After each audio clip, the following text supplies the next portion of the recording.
RDI media. నమస్కారం, వార్తలకు స్వాగతం. ముందుగా ముఖ్యాంశాలు. మాజీ మంత్రి జగదీష్ గౌడ్ కాళేశ్వరం ప్రాజెక్టుపై ప్రెజెంటేషన్. కాంగ్రెస్ తీరుపై ఫైర్.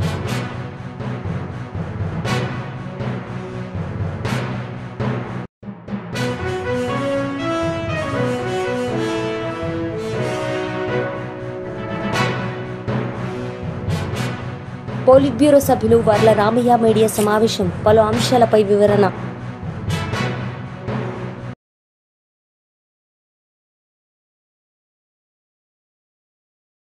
మాజీ మంత్రి శ్రీనివాస్ గౌడ్ మీడియా సమావేశం నిర్వహించారు. ఈ సందర్భంగా ఆయన మాట్లాడారు. పేరు పేరున హృదయపూర్వక ధన్యవాదాలు. ముఖ్యంగా ఎక్కువగా అనేక సంవత్సరాలుగా పోరాటాలు చేస్తున్నటువంటి బీసీవాదులు, సుప్రీంకోర్టు మన నేషనల్ జాతీయ కమిషన్ చైర్మన్గా పనిచేసిన జస్టిస్ ఈశ్వరయ్య గారు, చిరంజీవులు గారు, సీనియర్ ఐఏఎస్ అధికారి, ఇంటలెక్చువల్ ఫోరం, ఇంకా చాలామంది బీసీ సంఘాలు అందరూ కూడా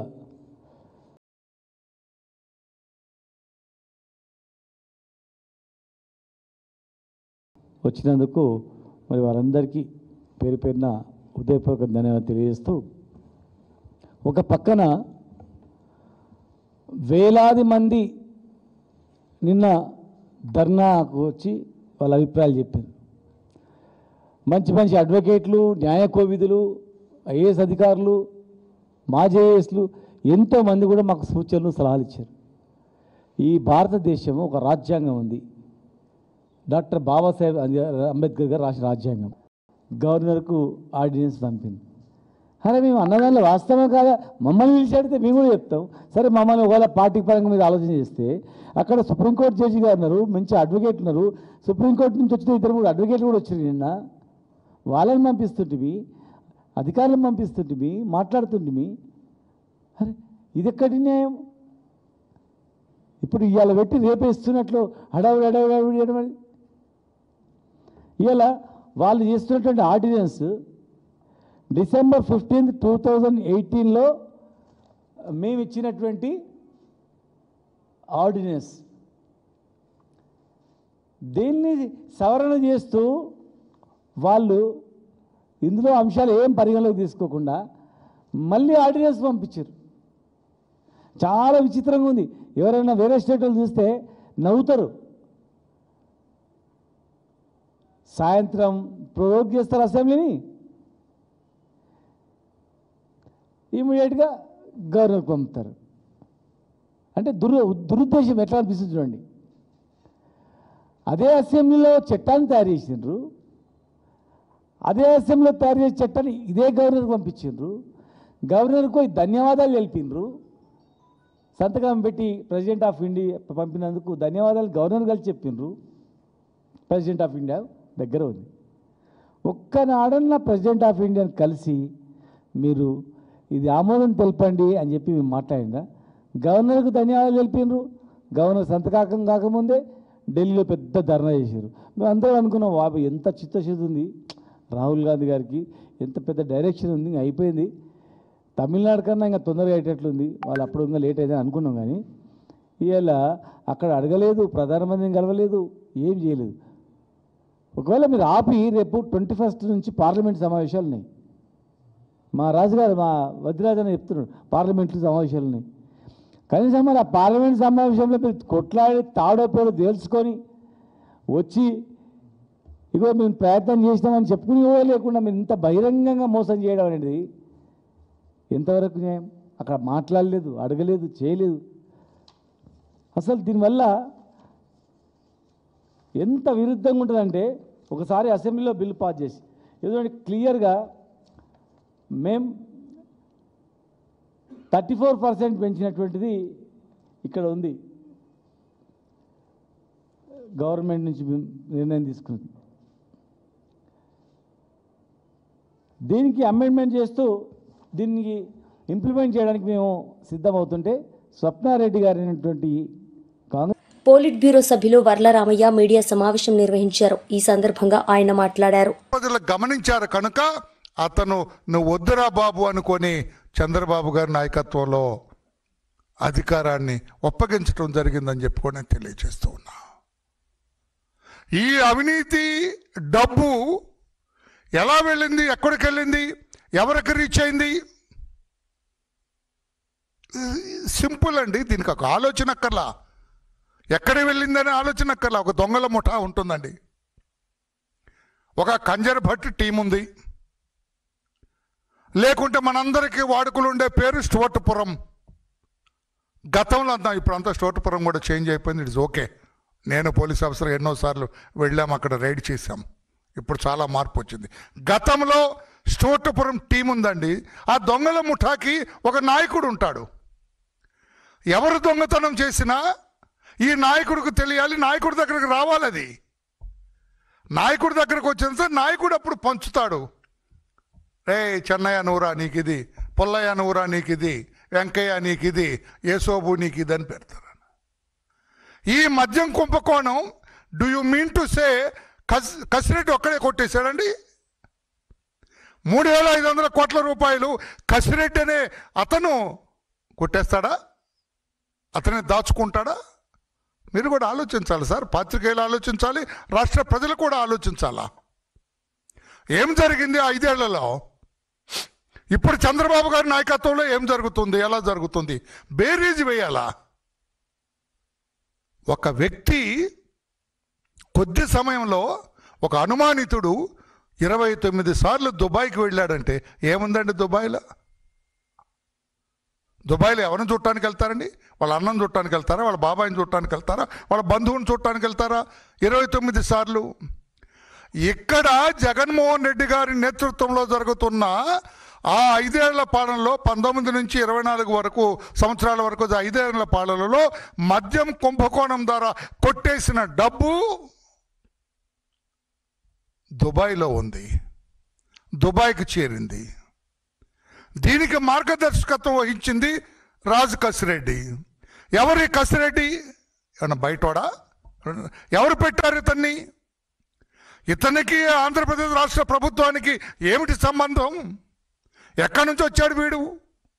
ఎవరు తెచ్చారు ఇతన్ని? ఎవరు పెట్టారు ఇతన్ని?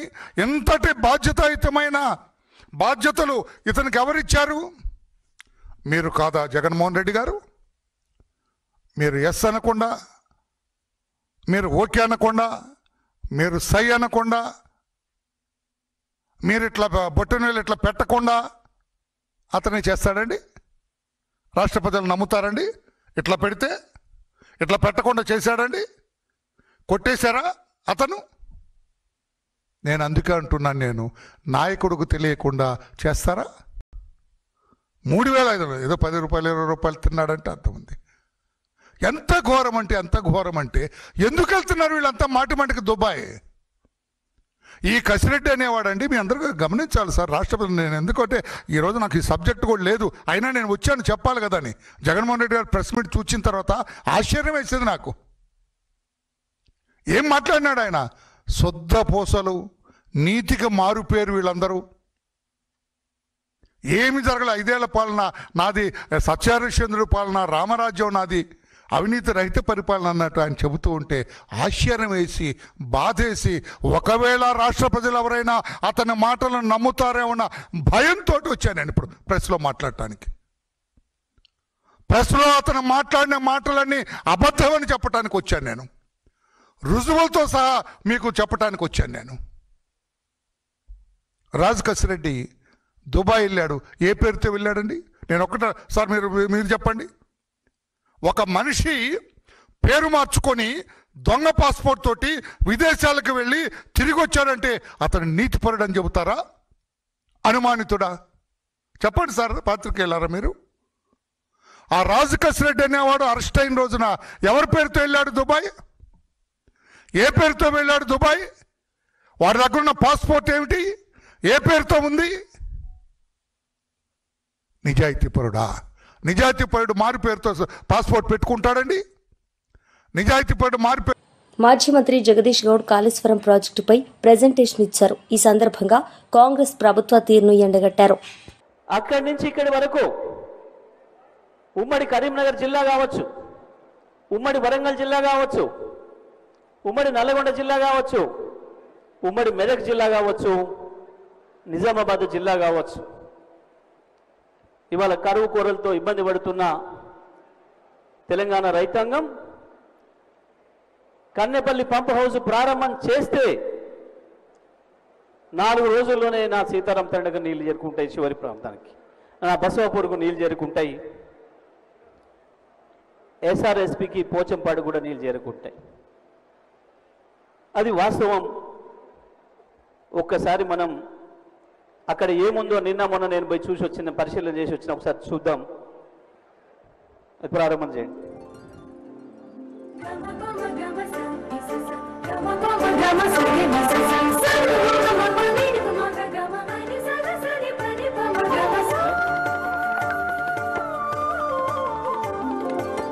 నిండుగా గోదావరినే కన్నుల పండుగ చేసి ప్రాణహితను జనహితగా నిలిపి నలిపేవరము కాళేశ్వరము, మన కాళేశ్వరము, తెలంగాణ సాగునీటి ముక్తీశ్వరము.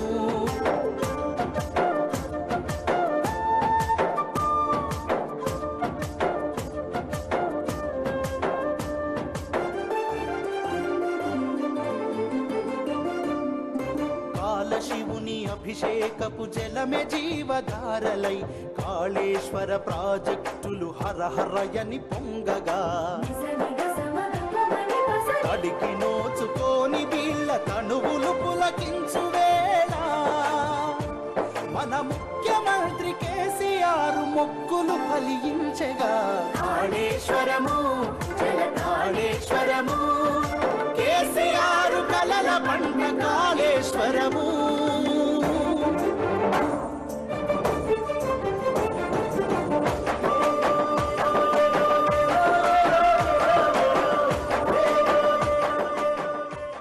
ఇప్పుడు మనం చూస్తే ఉధృతంగా ఇక్కడ ప్రవహిస్తున్నట్టు కనిపిస్తుంది. ఇవన్నీ కూడా నీళ్లు ప్రాణహిత నుంచి వచ్చిన తర్వాత కనిపిస్తున్న గోదావరి మనకి ఇది. ఈ ఎదురుగా అక్కడి నుండి మనకు ప్రాణహిత వచ్చి ఇక్కడ గోదావరి కలుస్తుంది. ఇది మనం చూడొచ్చు స్పష్టంగా.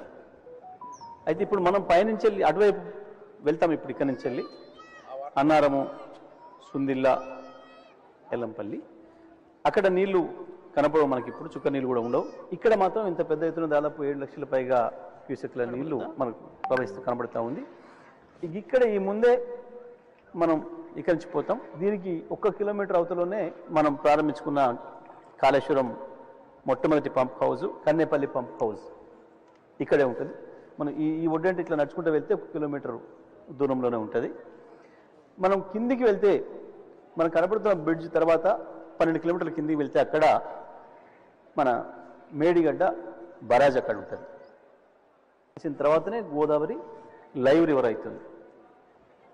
ఎప్పుడు కూడా సంవత్సరం అంతా కూడా ఆగకుండా మనకు నీళ్ళు కనపడేది ప్రాణహిత నీళ్ళు వచ్చి దీంట్లో కలిసిన తర్వాతనే. ఇది ప్రారంభం. ఇప్పుడు మనం కూలింది కూలింది కూలింది అని చెప్పి కదా. ఇది బీజేపీ లీడర్ మీడియా సమావేశం నిర్వహించారు. ఈ సందర్భంగా ఆయన మాట్లాడారు. ఎవరైతే సెక్రటరీ ఉండో వాళ్ళిద్దరు కొట్లాటల్లో కనీసం ఈ పట్టించుకోలేని పరిస్థితి ఉంది. అదేవిధంగా సుప్రీంకోర్టు ఒక నామ్స్ ఇచ్చారు. 5 లక్షల లోపల ఏవైతే ఉన్నాయో ఆ గుళ్ళను వాళ్ళకు హ్యాండ్ ఓవర్ చేయమని చెప్పారు. అది కూడా హ్యాండ్ ఓవర్ చేయకుండా పోతా ఉన్నారు. ముఖ్యమంత్రి గారు ఒకటే చెప్తా ఉన్నాను, మీరు గుళ్ళను కాపాడాలని డిమాండ్ చేస్తా ఉన్నాం భారతీయ జనతా పార్టీ తరఫు నుండి. ఏదైతే గుళ్ళయి శ్వేతపత్రం రిలీజ్ చేయండి. ఎన్ని గుళ్ళు ఉన్నాయి, ఎన్ని గుళ్ళకు ఎన్ని ఎకరాల ల్యాండ్ ఉన్నది, ఎన్ని ఎకరాల ల్యాండ్కు మనం సెక్యూరిటీ ఇస్తా ఉన్నాం, ఎన్ని ర్యాంకులు మనం పొక్కురు చేసినాము, ఎన్ని ఎకరాల ల్యాండ్లు కోట్ల ఉన్నాయి. దానికి ఎందుకు ఇంతవరకు ఇన్ని సంవత్సరాల నుంచి కొన్ని మీరు గవర్నమెంట్ వచ్చిన తర్వాత అన్యాక్రాంతులు కావడానికి కారణమైంది. ఈ కారణానికి జవాబు చెప్పాలని భారతీయ జనతా పార్టీ తరఫున డిమాండ్ చేస్తా ఉన్నాం. Thank you. భారత్ మాతాకి జై.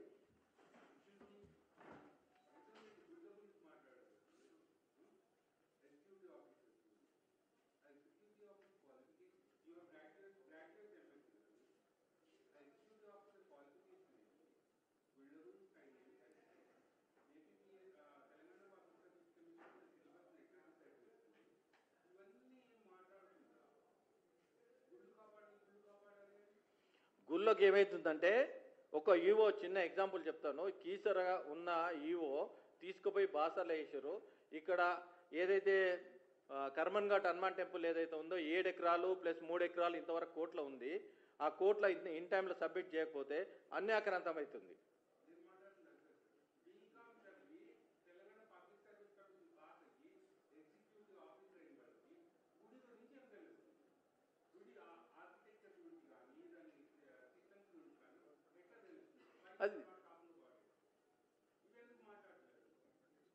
అది గవర్నమెంట్ పాలసీ, గవర్నమెంట్ తీసుకోవాలి.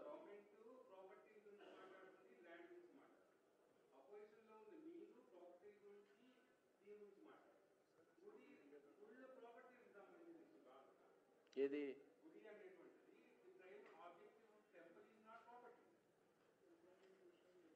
లేలే ఎండోన్మెంట్ డిపార్ట్మెంట్లో ఏదైతే ఉందో, నేను చిన్న ఎగ్జాంపుల్ చెప్తాను. ఇక్కడ బిరంగూడ గుట్ట కూడా 100 ఎకరాల ల్యాండ్లో అన్ని ఎంక్రోచ్మెంట్ అయ్యి ల్యాండ్ అంతా ఎంక్రోచ్మెంట్ అవుతుంది.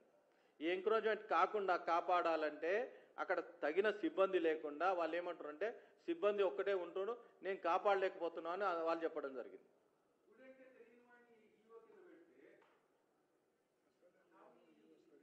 మీరు చెప్పింది 100% కరెక్టే. నేను ఏమంటున్నంటే ఇప్పుడు గుడికి ఈవోకు ఏవైతే క్వాలిఫికేషన్ ఉందో ఓన్లీ గ్రాడ్యుయేట్ క్వాలిఫికేషన్లో మీరు పెట్టిర్రు అంటారు. దానికి ల్యాండ్స్ కోసానికి గుడి కోసానికి మీరు తెలియదు. ఎమ్మెల్యే పోలిట్ బ్యూరో సభ్యులు నక్క ఆనంద్ బాబు మీడియా సమావేశం నిర్వహించారు. ఈ సందర్భంగా ఆయన మాట్లాడారు. కూడా చూస్తూ ఉంటే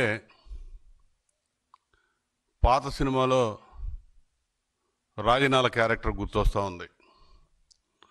మొత్తం చేయాల్సిందంతా చేసేసి ఏం తెలియనట్టు వచ్చి పక్కన కూర్చుంటాడు. హత్యలు, అత్యాచారాలు ఏం చేయాలో అవి చేసి దుర్మార్గాలు, దుశ్చర్యలన్నీ ఏమీ తెలియనట్టు వచ్చి కూర్చునే విధానం. అసలు ఈ పార్టీ వైఎస్ఆర్ కాంగ్రెస్ పార్టీ రాజకీయ పార్టీ కంటే కూడా జగన్మోహన్ రెడ్డి ఒక డ్రామా కంపెనీలాగా మార్చుకుంటే పోద్ది. వాళ్ళ పార్టీ ఆఫీస్ కూడా ఒక స్టూడియో కింద మార్చుకోవచ్చు. అంటే రాజకీయాల్లో చాలామందిని చూస్తున్నాం, కానీ 2 గంటలు 3 గంటలు తాపీగా ఉన్నవి లేనివి అన్నీ కల్పించి అభూత కల్పన, అబద్ధాలు ఇవన్నీ కూడా వండి వార్చడం అన్నీ కూడా జగన్మోహన్ రెడ్డికే సరిపోయింది. అసలు ఇతను అధికారంలో ఉన్నప్పుడు ఇది ప్రజాస్వామ్యంలో ఉన్నామా లేదా మనం నిరంకుశత్వంలో ఉన్నామా అనే అనుమానం ప్రతి ఒక్క సమాజంలో ఉన్న ప్రతి ఒక్కరికి వస్తూ ఉండేది. ప్రతిరోజు కూడా వచ్చేది. ఎందుకంటే నిరంతరం పగ సాధింపులు, పగ ప్రతీకారాల లక్ష్యంగా పరిపాలన సాగించాడు. ఈరోజు 11 సీట్లకి పరిమితమై ప్రజలు చీకొట్టినా మనకి ప్రజలు ఎలాంటి తీర్పు ఎందుకు ఇచ్చారనే ఆలోచన లేకుండా ఇంకా అదే తీరు కొనసాగిస్తున్నాడు. ఎక్కడా మార్పు లేడు. నువ్వు మారవా జగన్? మారవా? సిగ్గుండాలి.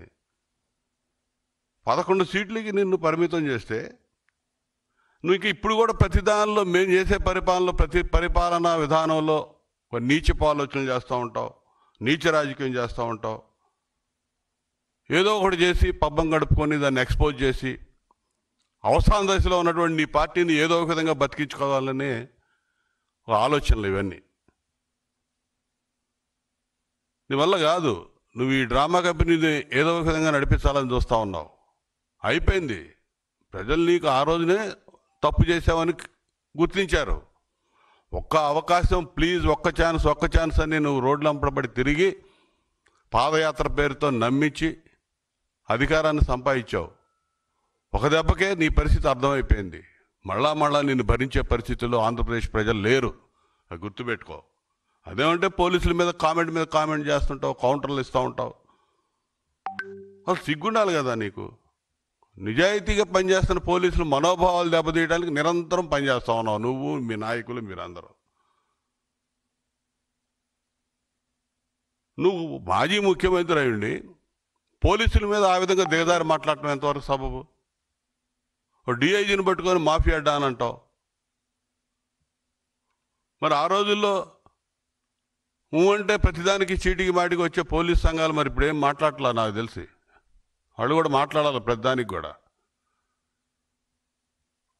సిద్ధార్థ కౌశల్ ఐపీఎస్ ఆఫీసర్ రాజీనామా స్వచ్ఛంద పదవి విరమణ చేస్తే అతను నాకు రాజకీయాలకి నాకు సంబంధం లేదు, నేనే రాజీనామా చేశాను, పక్కకు తప్పుకుంటున్నాను, వేరే వ్యాపకాలు ఉన్నాయంటే దాన్ని రాజకీయం చేయడానికి ప్రయత్నం చేశావు.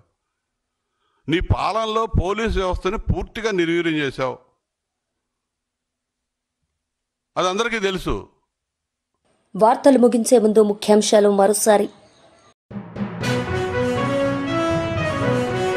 మాజీ మంత్రి జగదీష్ గౌడ్ కాళేశ్వరం ప్రాజెక్టుపై ప్రెజెంటేషన్, కాంగ్రెస్ తీరుపై ఫైర్.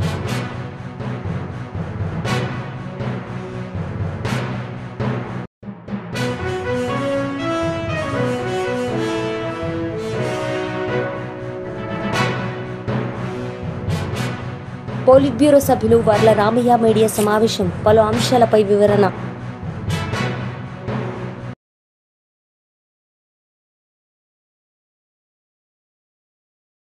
ఈ వార్తలు ఇంతటితో సమాప్తం. తిరిగి ప్రసారమయ్యే వార్తల్లో మళ్ళీ కలుద్దాం. అంతవరకు సెలవు. నమస్తే.